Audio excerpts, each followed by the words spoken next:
கொண்டு திரும்பினார். 5 வண்டுகளையும் ஒரே நேரத்தில் கொன்றால் மட்டும்தான் தனக்கோ மரணம் நிகழ வேண்டும் என்று பிரம்மனிடமோ வரம் வாங்கியிருந்தார் மயில் ராவணன். அப்படி முடியாவிட்டால் கொல்ல முயல்பவரே மடிய நேரிடும். அசரீரியின் மூலம் இதனை அறிந்து கொண்டார் அனுமனான வானரம்.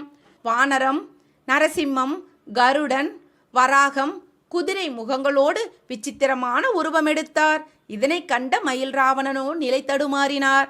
ஆஞ்சநேயர் அவரிடம், அதர்ம வழிகளில் சென்ற அரக்கனே, நீயோ அழியப் போகும் நேரம் வந்துவிட்டது என்று கூறி பெட்டியை திறந்து 5 வண்டுகளையும் 5 முகங்களின் வாயினால் ஒரே நேரத்தில் கடித்து துப்பினார். வண்டுகளோ இறந்தன. மயில் ராவணனோ பாதாளமே அதிர கீழே விழுந்து துடிதுடித்து இறந்து போனார். பிறகு ராம லக்ஷ்மணர்களை தோளில் தூக்கி கொண்ட ஆஞ்சநேயர் இலங்கையை அடைந்தார். வானர சேனைகளோ மகிழ்ந்தன. பிறகு நடந்த போரில்